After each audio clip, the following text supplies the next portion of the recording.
जय महाराष्ट्र।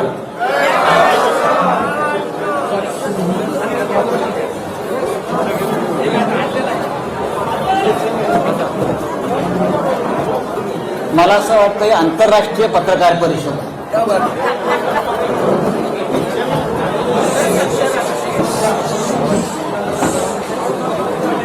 आपल्या समस्त पत्रकार बांधवांचं शिवसेना भवनात स्वागत। हिंदू हृदय सम्राट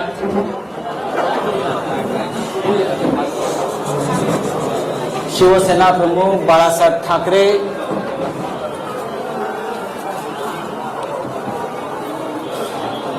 यांना वंदन करतो, अभिवादन करतो, त्यांचं स्मरण करतो,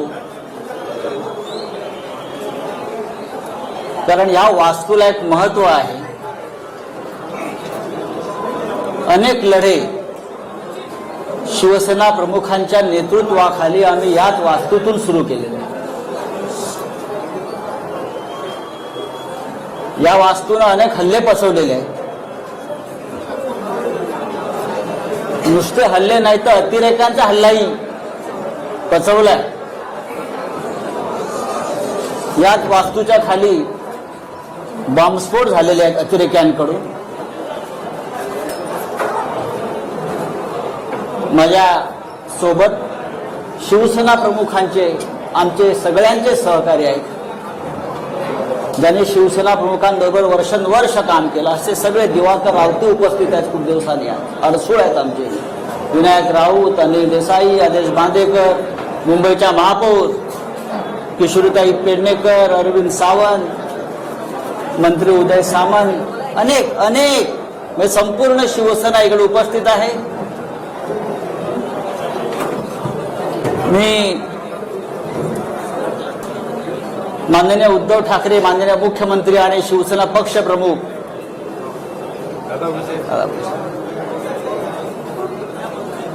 यांना सुद्धा इथूनच नमस्कार करतो, कारण ते वर्षा बंगल्यावरून आपली पत्रकार परिषद पाहतायत। त्यांचा आत्ताच फोन होता, माननीय शरद पवार साहेबांचाही फोन होता, महाविकास आघाडीतल्या प्रत्येक प्रमुख नेत्यांचा मला आत्ता एक 5-10 मिनिटांपूर्वी फोन होते। सकाळपासून त्यांचे फोन सुरू आहेत आणि सगळ्यांनी आजच्या पत्रकार परिषदेला आपल्याला आशीर्वाद दिलेला आहे आणि मला एवढंच सांगितलं, आप आगे बढ़ो, पुढे वा, ही लढाईची सुरुवात तुम्ही करा। महाराष्ट्रावर, मराठी माणसावर सुरू आहे त्या आक्रमणाविरुद्ध कोणीतरी रणशिंग फुंकायला हवं होतं। ते आपण या ऐतिहासिक शिवसेना भवनाच्या वास्तूतून फुंकतोय। बाळासाहेबांनी आम्हाला एक मंत्र दिला आणि तो आयुष्यभराचा मंत्र आहे। ते नेहमी सांगायचे आम्हाला, तू काही पाप केलं नसशील, तुम्ही काही गुन्हा केला नसेल, तुझं मन साफ आहे, तर कुणाच्या बापाला घाबरू नका। आणि आज उद्धव ठाकरे सुद्धा आपले पक्षप्रमुख याच पद्धतीनं ही शिवसेना पुढे घेऊन जात आहे। आजची पत्रकार परिषद घेण्याचं प्रयोजन यासाठीच आहे की आम्हाला संदेश द्यायचा आहे की महाराष्ट्र गांडूची औलाद नाही।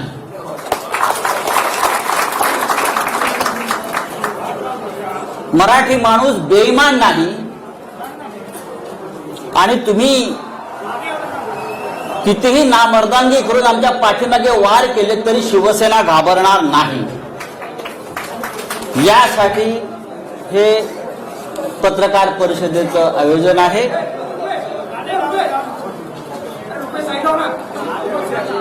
गेल्या काही दिवसापासून आपण पाहताय, शिवसेना असेल, सरकार त्यांना पाडायचं आहे, घालवायचं आहे आणि त्यासाठी केंद्रीय तपास यंत्रणांचा गैरवापर सुरू आहे. खोटे आरोप, बदनाम्या, केंद्रीय तपास यंत्रणांचा दबाव. एकतर तुम्ही सरेंडर व्हा, गुडघे टेका, नाहीतर सरकार आम्ही घालवू, अशा प्रकारच्या धमक्या सतत दिल्या जात आहेत. बघा ना, भारतीय जनता पक्षाचे जे प्रमुख लोक आहेत रोज तारखा का देत आहेत? या महाराष्ट्रामध्ये 170चं बहुमत असताना 170चं बहुमत असताना भारतीय जनता पक्षाचे लोक 2 दिवसांनी एक तारीख देतात. आता 10 मार्च नंतर आता अमुक, हे तुम्ही कोणाच्या भरोशावर ह्या तारखा देताय? व्यंकय्या नायडू यांना आम्ही एक पत्र लिहिलंय, त्या पत्रापासून सुरुवात झालेली आहे.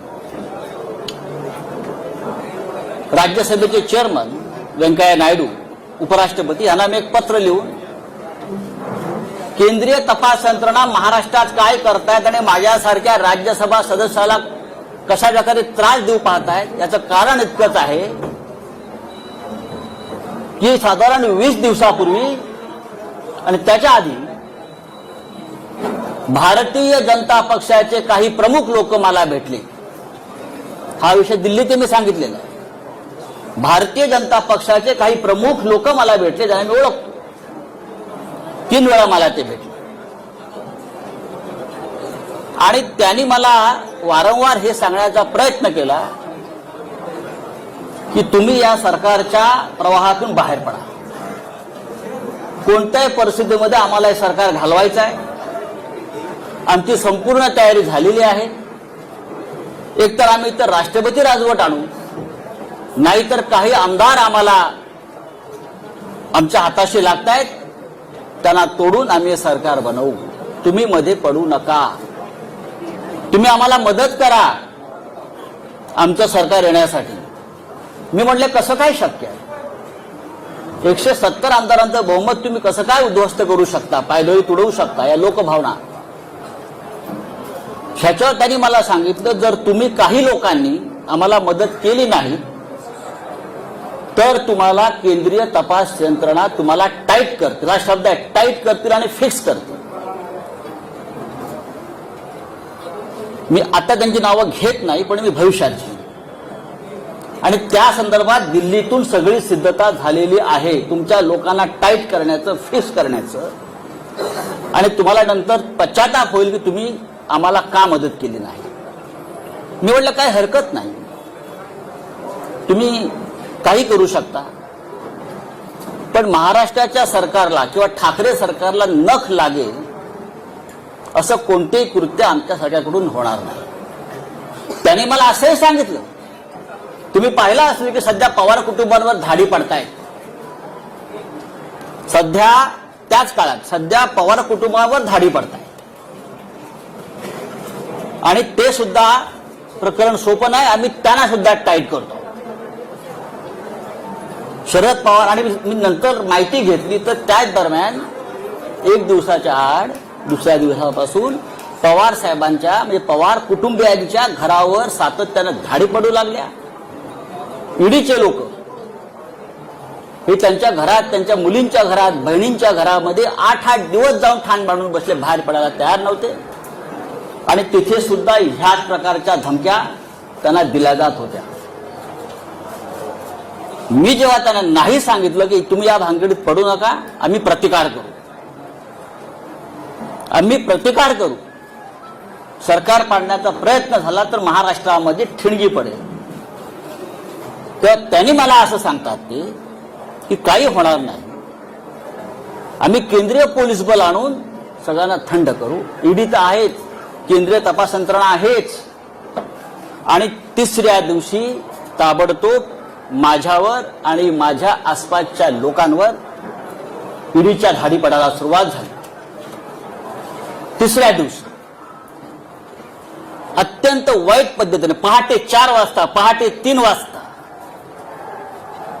आणि त्याच्या आधी धाड पडण्याआधी तो मुलुंडचा जो दलाल आहे तो पत्रकार परिषद घेतो आणि सांगतो की आता संजय राऊतांना अटक होणार आहे, आता ईडीचे लोक त्यांच्या घरी पोहोचणार आहेत, या माणसाच्या घरी पोहोचणार आहेत.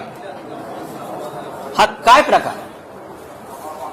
तुमचं सरकार महाराष्ट्रात आलं नाही याचा तुम्ही सूड अशा प्रकारे केंद्रीय तपास यंत्रणांचा, सीबीआयचा, ईडीचा गैरवापर करून आम्हाला त्रास देता आणि तुम्हाला असं वाटतं की आम्ही झुकू? बाळासाहेब ठाकरेंनी आम्हाला शिकवलं नाही गुडघे टेकायचं, अजिबात. हे शक्य नाही. तुम्ही काही करा, हे सरकार पडणार नाही. मी वारंवार त्यांना सांगत राहिलो आणि जेव्हा जेव्हा मी त्यांना सांगत आलो त्या दिवशी माझ्या नातेवाईकांच्या, माझ्या मित्रांच्या घरावर रेड पडत गेला. म्हणजे मला फ्रेम करण्यासाठी त्यांनी माझ्या आजूबाजूच्या लोकांना फ्रेम करण्याचा प्रयत्न केला. खोटी प्रकरण आहेत सगळी. जे आरोप माझ्यावर झालेले आहेत त्यातलं एकही प्रकरण खरं नाही. कोणत्याही प्रकरणात, कोणत्याही धंद्यात अशा प्रकारच्या, मुळात मराठी माणसाला धंदा करू नये असं यांना वाटतं म्हणून ते आपल्याला टाईट करतात. माझी मुलं असतील, माझे नातेवाईक असतील, माझा मित्र परिवार असेल, प्रत्येकाला बदनाम करायचं, खोट्या नावाने फोन करायचं. आत्ता तुमच्याकडे ईडी पोहोचताय, मुलांना फोन करायचा, उद्या सकाळी 4 वाजता ईडी आणि सीबीआय तुमच्या घरी येत आहे, उद्या सकाळी तुमच्या वडिलांना अटक करून घेऊन जातील. इतकं निर्घृण पद्धतीनं राजकारण या महाराष्ट्रामध्ये कधी झालं नव्हतं. हे भारतीय जनता पक्षानं नालायकपणा सुरू केला या महाराष्ट्रामध्ये. गेल्या काही वर्षापासून आपण पाहतोय, वर्षभरापासून शिवसेना आणि उद्धव ठाकरे यांच्यावरती हल्ले सुरू आहेत. खोटे काय? एक एक प्रकरण मी तुम्हाला आता सांगतो सत्य काय. आतापर्यंत शिवसेनेकडून आपण कधी उत्तर दिलं नव्हतं.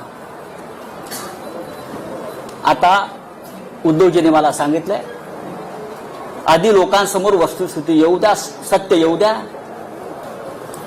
आणि मग आपण बघू काय करायचं. खरं म्हणजे ही आजची पत्रकार परिषद ही ईडीच्या कार्यालयासमोर घेण्याची आमची योजना होती.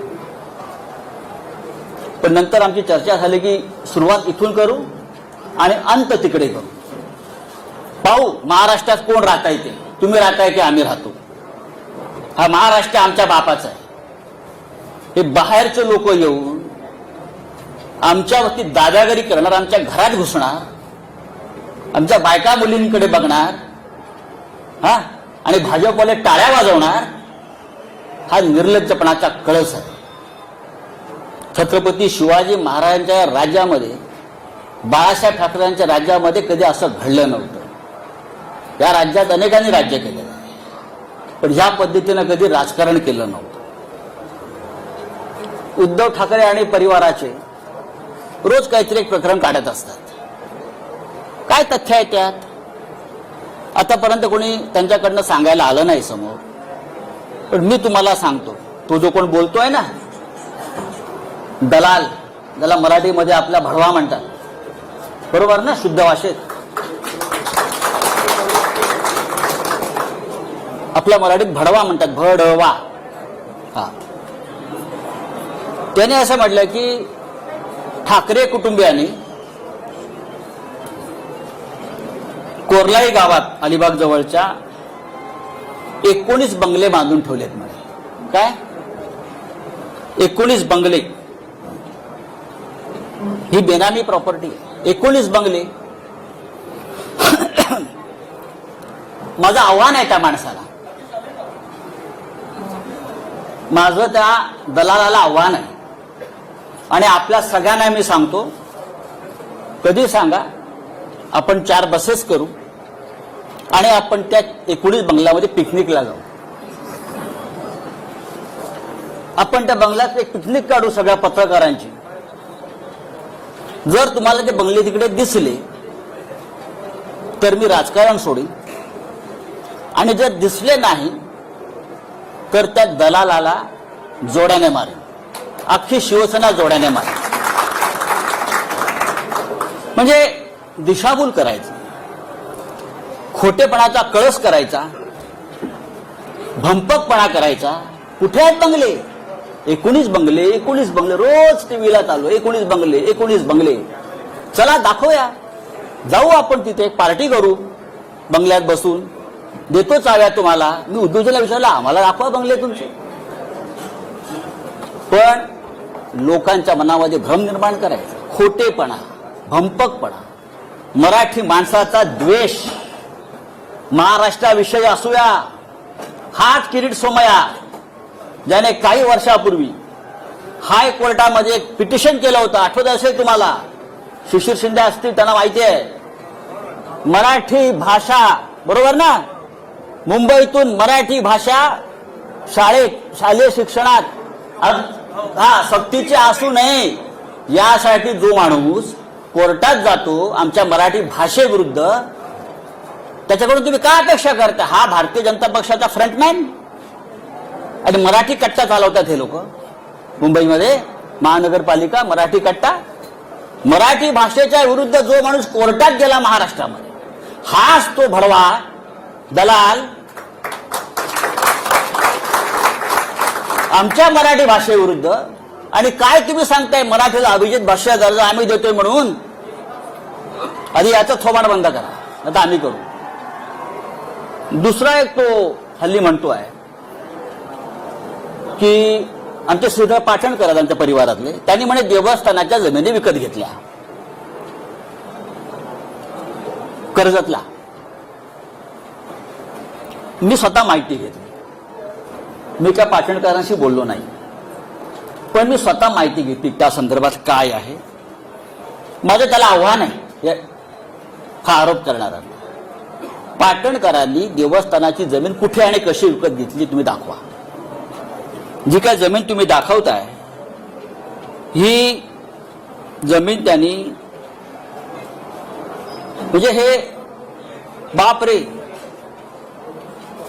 आणि याच्याकडून त्याच्याकडे, त्याच्याकडून ह्याच्याकडे, त्याच्याकडून ह्याच्याकडे, त्याच्याकडून ह्याच्याकडे, असे मध्ये 12 लोक आहेत आणि 12व्या माणसाकडून पाटणकरांनी खरेदी केली. त्यांचा आणि देवस्थानाचा काही संबंध नाहीये. 2014 साली ही जमीन त्यांनी सलीम बिलाखियाकडून घेतलेली आहे. बिलाखियाने अविनाश कडूकडून घेतलेली आहे. अविनाश कडूने अर्जुन गुरवकडून घेतलेली आहे. अर्जुन गुरवने विठ्ठल गुरवकडून घेतलेली आहे. अशी एक मोठी अशी काय त्याच्यामध्ये नाव आहे. देवस्थानाकडून जमिनी आम्ही खरेदी केल्या, काय कशा करता? संजय राऊत आमचे आनंदराव अडसूळ ते वारंवार सांगतायत की मी निर्दोष आहे, माझ्यावरती खोटे आरोप आणि हे फ्रेम केलेले आहेत, तरी त्यांच्या विरोधामध्ये बोलत राहायचं, त्यांची बदनामी करत राहायचं. आनंद अडसूळ आमचे, भावना गवळी, रवींद्र वायकर, अनिल परब आणि सगळं झालं होतं मग माझ्याकडे. कारण मी म्हटलं सरकार पडू देणार नाही, प्राण जाय पर वचन न जाय, तेव्हा माझ्या मागे लागले. त्यांनी केलेला प्रत्येक आरोप हा खोटा आहे. माझ्या आयुष्यामध्ये मी कधी चुकीचं काम केलं नाही. आज सकाळीच मला कळलं की माझ्या बँकेत ईडीचे लोक गेले आहेत. माझ्या बँकेत सारस्वत बँक, स्टेट बँक, मला तो फोन आला की ईडीचे लोक आले. काय म्हणून? तुमचे 20 वर्षाचे म्हणे बँकेचे स्टेटमेंट्स घेऊन गेले, 20 वर्षाचे. बोलो ठीक आहे, घेऊन जाऊ द्या. बरं, ईडीचा तपास कसा आहे बघा, फार गमतीचा तपास आहे. माझं गाव अलिबाग. आता माझी जमीन लहानसण जी असेल ती अलिबागलाच असेल ना, ती मॉरिशसला नसेल, किंवा भारतीय जनता पक्षाच्या नेत्यांप्रमाणे कुठे लंडन अमेरिकेत माझ्या प्रॉपर्ट्या नसतील. 50 गुंठे जमिनीचा तपास ईडी करत आहे. किती? 50 गुंठे जमिनीसाठी ईडीच्या लोकांनी गेल्या 15 दिवसापासून त्या गावातल्या, किहीम गावातल्या आणि इकडल्या मुंबईतल्या त्यांच्या नातेवाईकांना, म्हणजे कोणाची 2 गुंठे जमीन, कोणाची 1.5 गुंठे जमीन, अशा आम्ही पूर्वी घेतलेल्या जमिनी मिळून 50-55 गुंठे, टोटल 30-40 लाखाच्या पुढे व्यवहार नसेल. पहाटे 4 वाजता घरात घुसायचं, त्या गरीब लोकांना उचलायचं आणि ईडीच्या कार्यालयामध्ये आणून बसवायचं आणि धमक्या द्यायच्या, तुला जेलमध्ये टाकेल, तू संजय राऊतांच्या विरुद्ध लिहून दे की तुला त्याने किती कॅश दिली. गरीब लोक आहेत, घाबरतात. त्यातले काही लोकांचे आई वडिलांकडून घेतलेले आहेत, ते मरून गेलेले आहेत बरं का. 12-12, 14-14 तास बेकायदेशीरपणे त्यांना डांबून ठेवण्यात आलं. कोणत्या कायद्यानं? कोणता तपास आपण करताय? 55 गुंठे जमिनीचा तपास ईडी करताय. किती मोठं काम आहे ईडी समोर. धमक्या देतायत, दादागिरी करतायत. जेल में डालेंगे, इधर नहीं तिहार के जेल में डालेंगे, तिहार के. सगळ्यांचं नोटिंग झालेलं आहे. हे कोण आहेत ते बघू 2024 नंतर काय करायचं ते. ही कोणती पद्धत आहे? आमच्या मुलीच्या लग्नाच्या हिशोबाला लागलेत. फुलवाले, पताकावाले. आश्चर्य वाटते, मेहंदीवाल्याकडे पण गेले. मेहंदीवाल्याकडे गेले. मेहंदी, हे नेल पॉलिश करणारे. कितना पैसा दिया, कितना पैसा दिया? हे ईडीचं काम. हे ईडीचं काम. गुजरातमध्ये 25,000 कोटीचा घोटाळा झाला. त्यांच्या डोळ्यासमोर 2 वर्ष FIR नाही घेतली तुम्ही. 1 वर्षापूर्वी मुंबईत एक लग्न झालं एका भारतीय जनता पक्षाच्या नेत्याच्या मुलीचं. आम्ही काय बोललो का? ते वनमंत्री होते म्हणून त्यांनी त्या लग्नाचा सेट जंगलाचा केला, जंगलाचा. आणि त्याला फील यावा जंगलाचा म्हणून ते कार्पेट टाकलं होतं. त्याची किंमत 9.5 कोटी रुपये होती. ईडीला काय दिसलं नाही का? हे आम्ही म्हणतो घरातलं लग्न आहे, घरात शिरायचं नाही. पण आमच्या घरात तुम्ही शिरता अशा पद्धती. म्हणजे ही काय पद्धत काय? मुलांच्या घरात तुम्ही शिरताय, मुलांच्या दुकानात शिरताय, मुलांच्या कामाच्या ठिकाणी शिरताय, दादागिरी करताय, देख लेंगे बोलताय. अरे बघा ना, मी सांगतो बघा. मी पहिला माणूस आहे सांगणारा की बघा म्हणून. बघूनच घ्या. जेलमध्ये टाकणारा टाका, मी जायला तयार आहे. पण माझ्याबरोबर तुम्ही सुद्धा असाल सगळे. आता मी काही गोष्टी तुम्हाला सांगतो,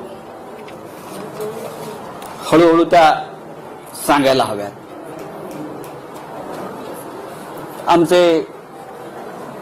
मला कोणतरी म्हटलं की तुम्ही जिथे कपडे शिवले तिथे पण डेडीवाला गेले होते म्हणजे लग्नाचे कपडे शिवले. मुलुंडला टेलर आहे आमचा एक, तिथे गेले होते. किती कपडे शिवले म्हटलं. म्हणजे ईडी हा काय प्रकार आहे हे तुम्हाला कळलं पाहिजे म्हणून तुम्हाला मी सांगतो. मैंने जहां कपड़ा सिलाया ना मुलुंड में, वो टेलर के पास भी ईडी के लोग आए थे. क्या क्या सिलाया, कितने सिलाया, कितना बिल दिया, कितने सूट सिलाया. अब सिर्फ जूते वाले के पास जाना बाकी. हाँ, जाने दो कहा जाना हो चाहिए, लेकिन टक्कर शिवसेना से आप ध्यान में रखिए.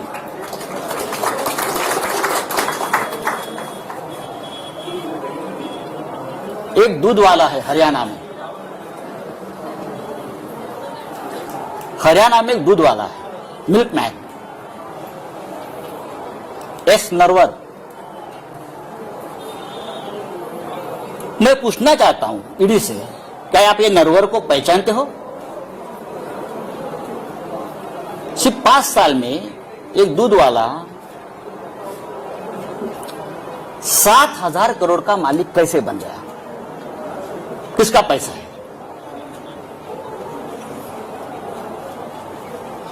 7,000 करोड़ का मालिक कैसे बन गया? जब से महाराष्ट्र में बीजेपी की सरकार आ गई तब से उसका महाराष्ट्र में आना जाना शुरू हो गया. बीजेपी के नेता मुख्यमंत्री के घर में उनका तो खुला आना जाना रहता था. उसके बाद उसकी प्रॉपर्टी बढ़ने गई. किसका पैसा उसके पास है? किसने किया मनी लॉन्ड्रिंग? मैं ये मनी लॉन्ड्रिंग की जो केसेस है नरवर की और सब की, आप बीजेपी के नेताओं की यहां की जल्दी में दे रहा हूं, जल्दी दे रहा हूं. 7,000 करोड़ में से 3,500 करोड़ ये महाराष्ट्र से गए हैं. 3,500 करोड़ की प्रॉपर्टी महाराष्ट्र में जो उनको प्रोजेक्ट मिले, महाराष्ट्र से जो करप्शन हुआ है पहले वाली सरकार में, वहां से गई है।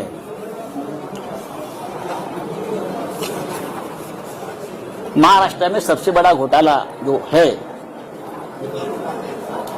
फडणवीस सरकार के काल में बहुत हो गए, लेकिन सबसे बड़ा घोटाला हुआ है महा आईटी में। 25,000 करोड़ का घोटाला है। 25,000। कौन है अमोल काळे? कहां छुपाया उसको बताइए। Who is Amol Kale? Who is Vijay Dhawangale? सबके अकाउंट्स, सबके लिंक्स, सबके मनी ट्रांजैक्शंस, सबके किसके साथ जुड़े हैं, बिना टेंडर किसको कॉन्ट्रैक्ट मिले हैं, पैसा कहां कहां गया है। 2 दिन में जाएगा ईओडब्ल्यू के पास, फिर जाएगा ईडी के पास।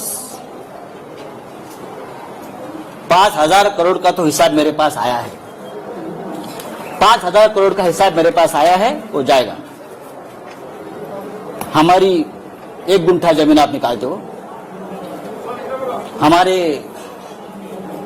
कितने बंगले, 19 बंगले निकाल रहे हो जो नहीं है जमीन पर। हाँ, मैं सेंटर ही हूं, आप मुझे नहीं बदल सकते। आप मुझे बताइए, ईडी के पास काम नहीं है क्या? जो हमारे जैसे मिडिल क्लास लोग जो है महाराष्ट्र में, उनके पीछे पड़े हो। पढ़ना है तो पढ़ लीजिए, लेकिन आपने गलत आदमी से पंगा लिया है। आपने शिवसेना से पंगा लिया है, आपने महाराष्ट्र से पंगा लिया है। मैं इतना आपको बताना चाहता हूं। अब मैं वापस आता हूं, परत आता मी येतो। तुमचे प्रिय जे रोज असतात ना ततपप करत, त्यांनी म्हणे पीएमसी बँक घोटाळा काढला। पीएमसी बँक घोटाळा। दुसरे काढलंय पत्राचाळ, आणि पीएमसी बँक घोटाळा पत्राचाळीशी त्यांनी आमचा सगळ्यांचा संबंध लावला। माझं तिथे बँकेत कधी खातं नाही, मला ती बँक कुठे माहित नाही। पत्राचाळ मी अद्याप बघितलेली नाही। ठीक आहे, माझ्या आसपासचे मित्रपरिवार त्या व्यवसायात कुठे असतील मला माहित नाही, असू शकतात माझे। आणि मी कधीही ज्यांची ज्यांची नावं घेतली आहेत ते सगळे माझे मित्र आहेत, मी कधी टाळणार नाही। मी पळपुटा नाही, माझे मित्र आहेत ते, आणि माझे मित्र आहेत म्हणून त्यांना फ्रेम केलेलं हे पण मला माहिती आहे, मला त्रास देण्यासाठी। आता हे जे कोणी आहेत तुमचे दलाल, भडवे ज्याला आपण मगाशी म्हणत होतो, ते वारंवार जे सांगतायत की पीएमसी बँक घोटाळ्यातले पैसे वापरतायत आले आहेत। राकेश वाधवान, मला वाटतं नाव त्यांचं, राकेश वाधवान हे पीएमसी बँक घोटाळ्यातला एक असा आरोपी आहे। तो बिल्डर आहे मोठा, तो होता। बरंच काय काय सांगतात, आमचे सगळ्यांशी त्याचे संबंध आहेत आणि पीएमसी बँक घोटाळ्यातले पैसे आम्ही वापरतो आहोत। आता फार एक महत्वाची गोष्ट मी तुम्हाला सांगतो। राकेश वाधवानला त्या काळात कोण ओळखत नव्हतं, सगळेच ओळखत होते। राकेश वाधवानच्या खात्यातून बीजेपीच्या अकाउंटला 20 कोटी रुपये गेलेले आहेत पक्षनिधी म्हणून। बीजेपीच्या अकाउंटला 20 कोटी ऑफिशियली गेले आहेत राकेश वाधवानचे, हे सगळ्यांना माहिती आहे। पण आता हे जे महाशय बोलतात आमच्यावर कि राकेश वाधवान, पीएमसी बैंक घोटाला, भ्रष्टाचार, ईडी वाले सुनो, अगर ईडी वाले कहा सुनते होगे आज मेरी बात उनको सुननी पड़ेगी आज। ईडी और सीबीआई, ईओडब्ल्यू, प्रधानमंत्री और गृह मंत्री आज मेरा ये जो स्पीच है वहां बैठकर सुन रहे, मुझे मालूम है। ये जो है अभी किरीट सोमैया ना, क्या उसका नाम, हाँ, वो बोलता है कि राकेश वाधवान एक भयंकर मानुस है, उसने भ्रष्टाचार किया है, पीएमसी बैंक घोटाला किया है। लोगों का पैसा डुबाया है। अब मैं पूछना चाहता हूं भाई, ये निकॉन इंफ्रा कंस्ट्रक्शन कंपनी किसकी है? निकॉन इंफ्रा कंस्ट्रक्शन कंपनी किसकी है? ये कंपनी किरीट सोमैया की है, उसका फैमिली की है, नील किरीट सोमैया की है, और वो राकेश वाधवान का पार्टनर है।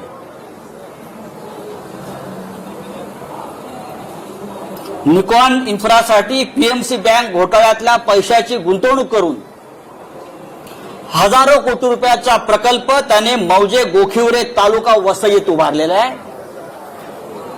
हे मी पुराव्यासह सांगतोय। पीएमसी बँक घोटाळ्याचा मास्टर माइंड इजरायलचा राकेश वाधवानशी यांचा थेट आर्थिक संबंध आहे। पीएमसी बँक घोटाळ्यातल्या प्रकरणात ब्लॅकमेल केलं यांनी आणि वाधवानकडून कोट्यावधी रुपयाची जमीन यांनी आपला एक फ्रंटमॅन आहे लाडानी म्हणून त्याच्या नावावर घेतली आणि प्लस कॅश पण घेतली यांनी। ही कॅश 80 ते 100 कोटीच्या घरात पीएमसी बँक घोटाळ्यात ब्लॅकमेल करून आणि जमीन घेतली आपल्या फ्रंटमॅन लाडानी, त्याचं नाव सांगतो मी तुम्हाला पूर्ण। लाडानीच्या नावावर त्यांनी ती घेतलेली आहे जमीन पूर्ण वसई, आणि गोखिवरे वसई येथे ही 400 कोटी रुपयाची जमीन फक्त 4.5 कोटी रुपयाला घेतली।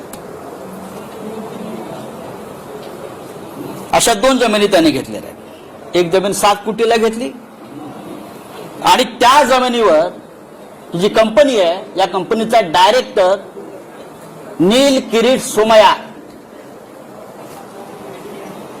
निकॉन फेज 1 आणि निकॉन फेज 2 हे हजारो कोटीचे प्रकल्प उभारले जातात। हा सगळा पीएमसी बँकेतला पैसा। एन्व्हायरमेंट क्लिअरन्स नाही, एन्व्हायरमेंट क्लिअरन्स नाही, अनेक नियमांचं पायमल्ली केलेली आहे। राष्ट्रीय हरित लवादानं जर आता ऍक्शन घेतली तर त्याला 200 कोटी रुपयाचा दंड होईल।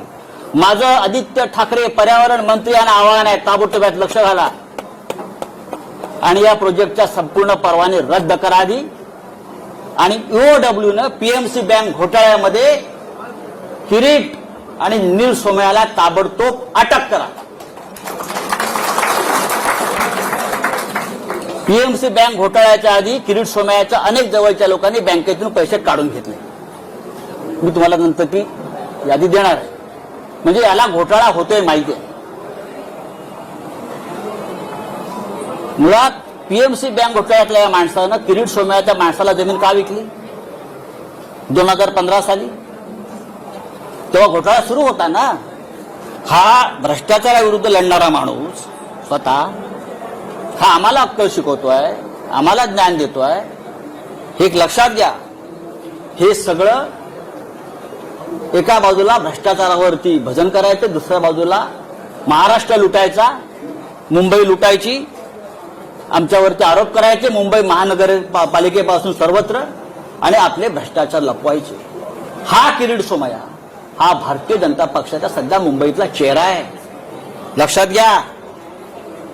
हे जे आहे हा देवेंद्र रजनीकांत लधानी त्याचं नाव आहे। He the front man of Kirit Somaiya, आणि त्याने राकेश वाधवानशी व्यवहार केलेला आहे मोठ्या प्रमाणात, कोट्यावधी रुपयाचा। ते सगळे पैसे पीएमसी बँक घोटाळ्यातले आहेत, ते सगळे पैसे ते व्यवहार हे त्या बँकेसंदर्भातलेच आहेत आणि पत्राचाळीतल्या संदर्भातले पैसे सुद्धा याच्यामध्ये गेलेले आहेत। याची संपूर्ण चौकशी महाराष्ट्राच्या मुख्यमंत्र्यांनी करावी, यांचं माझं बोलणं झालेलं आहे। हे फक्त मी 5% सांगितलंय, कारण बाकी सगळे पेपर्स आज जातील। दुसरी गंमत तुम्हाला सांगतो, पीएमसी बँक घोटाळ्याचा तपास ईडी करताय। हे सगळे कागद ईडीकडे मी 3 वेळा पाठवलेले आहेत।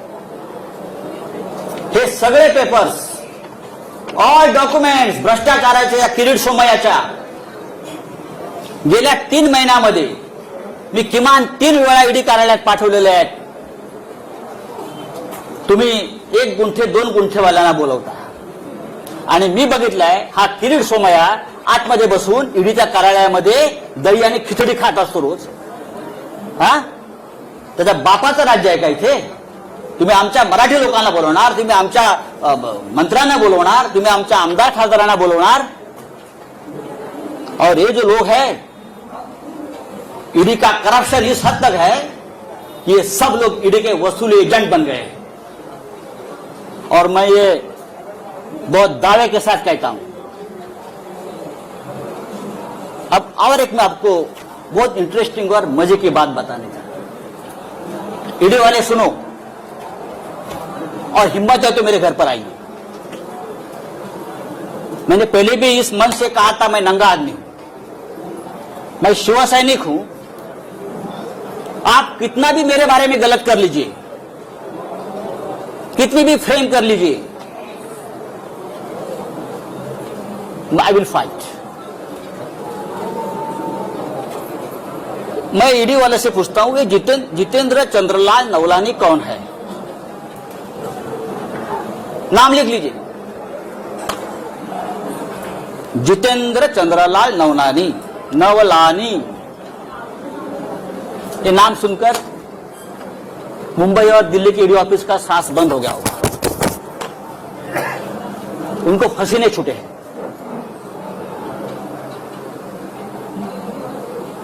चार महीने से मुंबई के जो बिल्डर्स है बड़े बड़े, उनसे वसूली चल रही है ईडी के नाम पर. मुंबई के 70 बिल्डर, प्रतिष्ठित बिल्डर,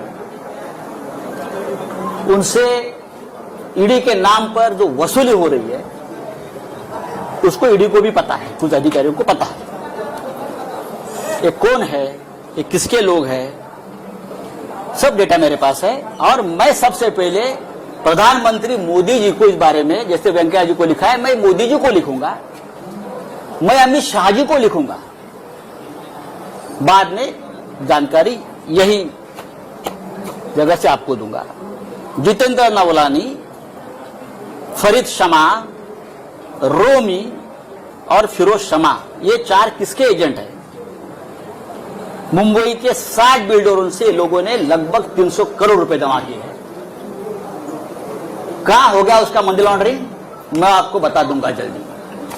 उसमें कितने ईडी के अफसर शामिल हैं, कहां बैठते हैं, कहां खाते हैं, कहां पीते हैं और क्या अय्याशी करते हैं,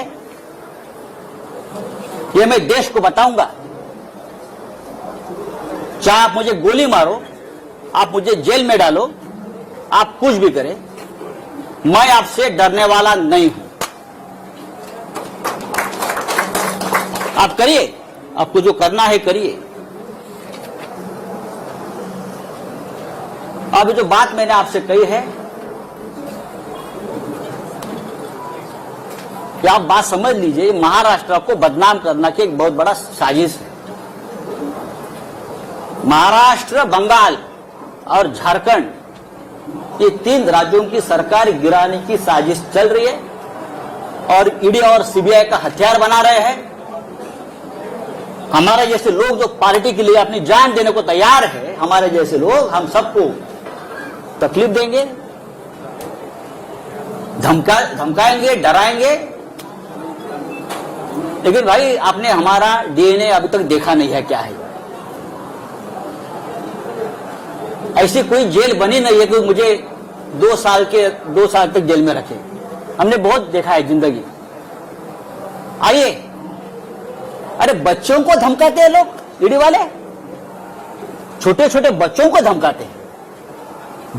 80 साल के एक बुढ़े को पकड़ कर लेके गए अलीबाग से, 80 ईयर्स ओल्ड, हार्ट पेशेंट, वो रो रहा था कि मुझे अब याद नहीं है भाई, इतने साल का एक ट्रांजैक्शन है, मुझे कैसे याद होगा 2-4 लाख का ट्रांजैक्शन है.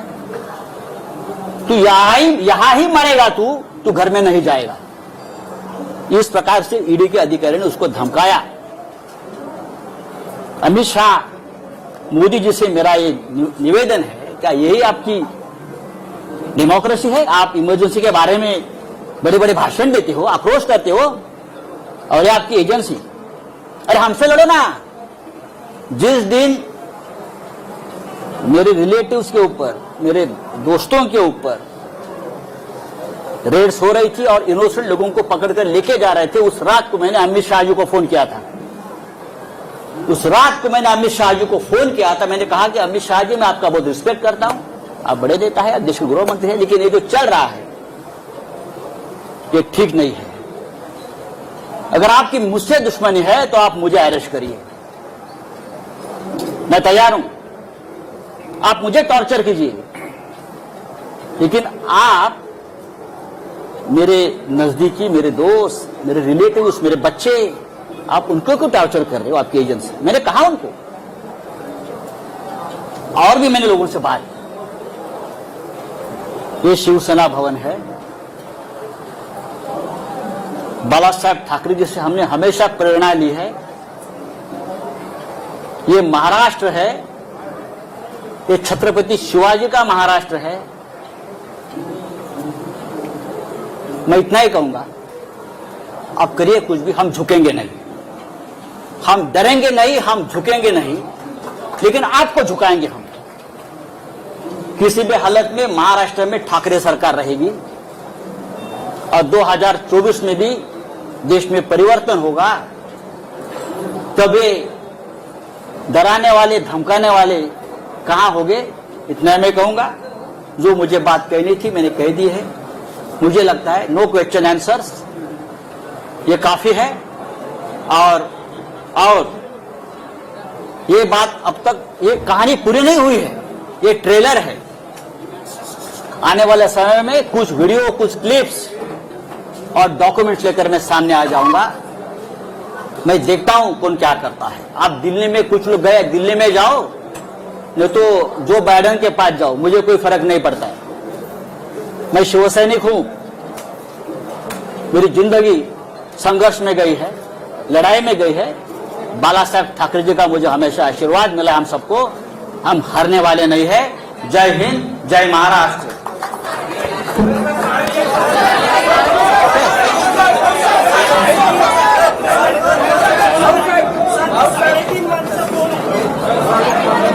अजून एक और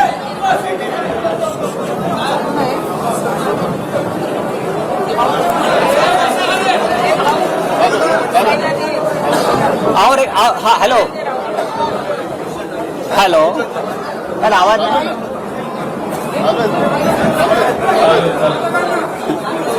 देवेंद्र फडणवीस जी का और एक फ्रंटमैन है जिसका नाम मोहित कंबोज। मोहित कंबोज, फडणवीस साहब का आजकल वो बहुत ब्लू आइड बॉय है, ऐसा मुझे कहा, मैं तो पहचानता नहीं। वो फडणवीस साहब को डुबाने वाला है।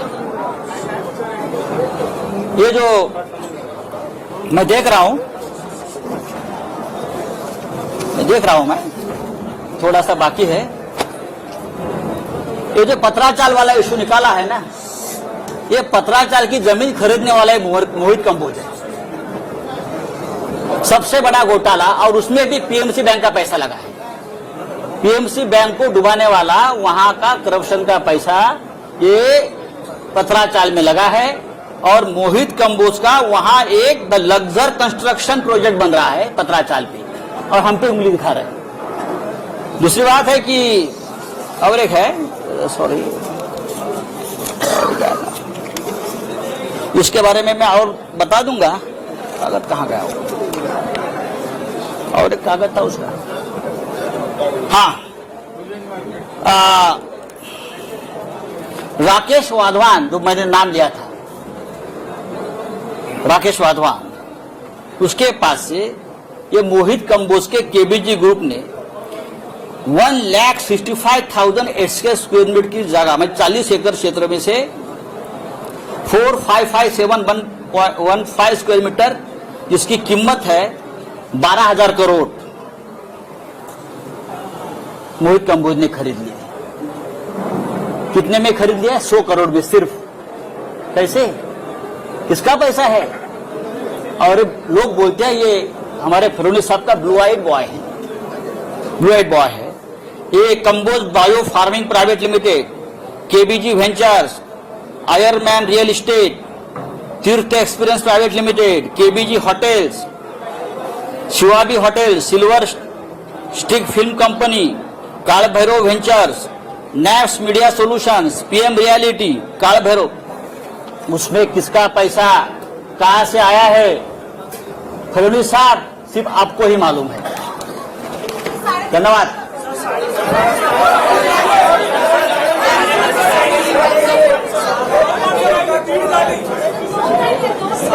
उद्यापासून तुम्हाला कळेल, जैसे जैसे कोई आधा है, कोई पाव है, कोई चाराने वाला है, जैसे जैसे अंदर जाएंगे वैसे वैसे आपको पता चलेगा।